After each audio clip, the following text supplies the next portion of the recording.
Welcome to Toffee TV. Everton have signed Ben Godfrey from Norwich City, and I am delighted to be joined by Jack Reed from Talk Norwich City. Here he is. Jack, hello, mate. How are you? Yeah, good, mate. Thanks so much for having me on, first of all. I'm really glad you've got that picture of Goodison behind you, because it's one of the few fond memories I have of last season. So I'm not sure if that's been put on their sake or just to look really good. But no, it's great to be on, mate. Thanks for having me. That's funny, because that was one of my nightmares of last season, Jack. So I'm glad you got some joy out of it. Ben Godfrey, Jack, talk to me. What type of player are Everton getting? I've had a look at, I've seen stats, I've seen his videos, I've looked some stuff on Wisecout. But you tell me firsthand, as a Norwich City man, what type of player Everton are getting? Yeah, I think you should be really excited about Ben Godfrey. I mean, his development has been astonishing, really. It's, 3 years since we signed him from York for under £1 million.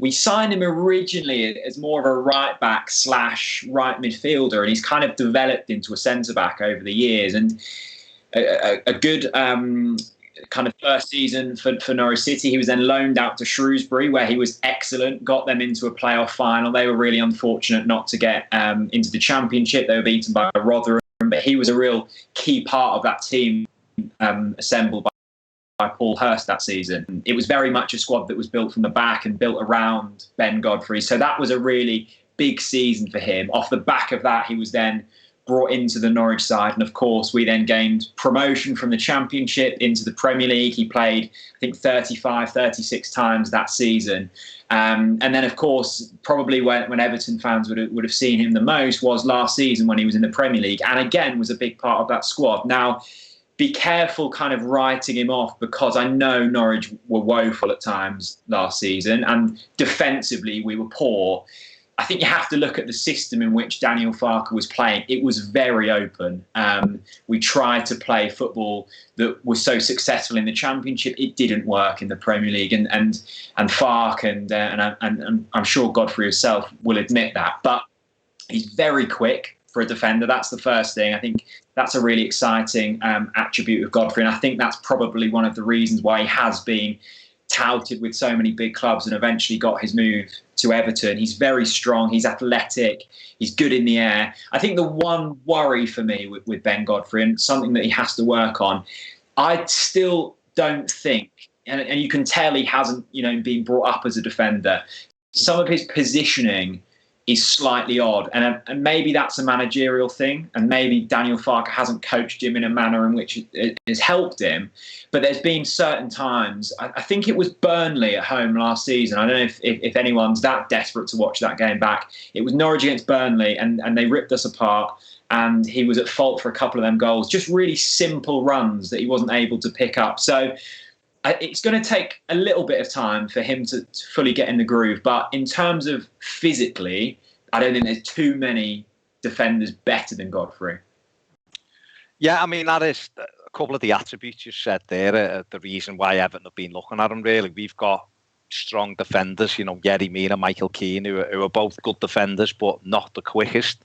Mason Holgate's probably our fastest, and he's out injured at the moment. And Everton had looked obviously at Gabriel, and it looked like they were going to get him, and things, COVID arrived, and Everton tried to get him a bit cheap, and it didn't happen. But I know he's left-footed, but he's a quick defender who's good in the air. And just looking at Godfrey, you're right, I've seen him, more than me, but the clips I've seen, he's really quick, good passer of the ball, decent in the air. But you're right, a couple of times caught out. But this is someone who is still growing, I guess, into the position, because he also played defensive midfield for Shrewsbury, didn't he? And again, I think that's another attraction to him for Everton, because, a player who can play in those two positions where we need cover is, I think it's a big plus. But, you're right. Is he going to be coached properly by Carlo Ancelotti? You'd like to think so. But for all of those attributes you've mentioned there, Everton seem to be getting a really good player who's only 22, 23, I think, coming up in January. So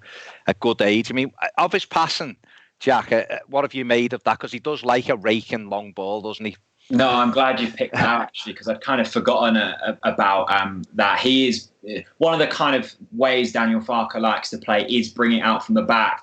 But the really good thing with Ben Godfrey is he's not always kind of insistent on making a short pass. He will look for that long ball if it's there, and that helped us so many times in the Championship campaign. Just sometimes relieving pressure, really good kind of game management to get possession out of our half. So that's definitely there. And yeah, you're right. He can play central defensive midfield, and I almost think that would be his best position. Now, he doesn't think that. He's been really annoyed actually on previous occasions. There's been a lot of talk surrounding like Norwich journalists, and regularly he's asked, "Do you think you're playing in the right position?" And he always says, "Yes, I am. I'm a centre back. I'm working really hard to improve on my weaknesses, and I think I'm best suited here." So. Yeah, I think he likes to play in centre-back. Obviously, Farke liked him to play there. I think that's where you've signed him to play as well. You can tell me more on that. But he's got all of the raw attributes. It is just now about, finessing them. Yeah, definitely. I mean, I'm saying he's versatile because obviously if you need him to go into midfield, then I'm sure that he wouldn't say no if you'd ask him to go and do a job there. But I just think... we will have bought him as a centre-back. There's no question about that. It's been well documented that we wanted the centre-back. And like I say, the Gabriel stuff, showed you that Everton were in the market for a centre-back. But for me, what I see with him is it is that raw pace and that he's quite an aggressive centre-back. And I like that. And someone who does like to get on the ball. One thing I would ask Jack is I noticed in a lot of the clips he was playing left side of the two centre backs that you'd employed. Is that something that was regular throughout the season? Because he looked quite comfortable in that position. But, I mean, what did you make of that? Because he does seem to be able to use both of his feet. Yeah, he's very comfortable with both feet. I think that the thing that Godfrey will be most chuffed about with going to Everton, of course, going to a bigger club and playing Premier League football is up there, but he's just got more support around him. He was so exposed at times last season, and he was part of a Premier League defence that none of them had played Premier League football before. I mean, we had Grant Hanley for spells who'd played a bit of Premier League football. He was out mostly injured. So he's got that support around him. I think that's going to be absolutely key. Almost mentored through games. I think that's going to be big for him. He can use his left foot. He can use his right foot. Again, I keep saying it, but he's got the heading. He's got the power. He's got the strength. He's got the pace. He's got the shooting boots. There's a few fantastic goals he scored for Norwich. Really kind of raspers from outside the box. So he's got everything. It is just almost that awareness for me. I don't know if you can teach that. Maybe you can teach positioning. Maybe it's just learned over time, and it's you just pick it up along the way. But yeah, more than comfortable with it with his left foot, that's for sure. Definitely, and you're right. I mean, sometimes players grow into positions. If he's played midfield for Shrewsbury and been right back, like you said at times, and then he's gone to centre back, and that's the position he's most happy in, then obviously he will have to get that quickly. And obviously Carlo Ancelotti's worked with some of the best defenders ever. He's played with some of the best defenders ever to play the game. But when you've worked with Nesta and you've worked with Maldini and people like this, and even the likes of John Terry at Chelsea and Thiago Silva at PSG, the list goes on and on and on. And I'm just looking at him from what he's done, say with somebody like Michael Keane, who was very up and down for Everton. He's really settled him down and worked on positional sense and knowing where to be. And I guess if he can do that with Godfrey, then it alleviates some of the doubt. Well, I'm not saying you're not sat there with loads of doubts, but the one area that you said he can improve on, which is what Everton will be into him for, will be that positional sense. And I think you're absolutely right as well, is that I think Ben Godfrey coming into Everton's defence last season, he'd have struggled because we had no midfield. So that's why ours was exposed. We lost Garner and never the fellow we bought to replace him got injured. But this season, we've obviously brought Alan in from Napoli and he's been fabulous so far. But Fabian Delph's fit again now, whatever people think of him, that's a role he does well. And he generally has a little bit more protection. So, and obviously he's coming into a side that is going very well at the moment and two centre-backs who are playing very well. So he's going to have to fight to get in anyway. Well, this is the thing as well. Yeah, this is the thing. It's an exciting deal for everyone involved. For Norwich City, it's a club record fee. It's a lot of money for a championship club. For Ben Godfrey, it's the opportunity to work under a world-class manager for a club fighting at the top end of the table. And just for Everton in general, I mean, it's a lot of money they've paid. They've got a young defender who I'm sure his value will rise. I know he's got a very good agent that I'm sure will help him out with that.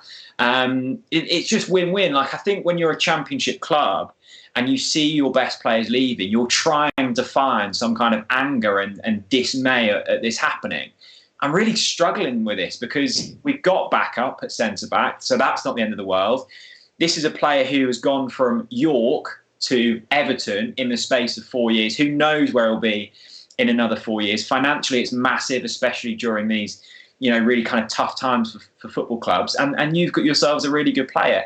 Rarely is there a transfer where it works for all parties, and I think this one does.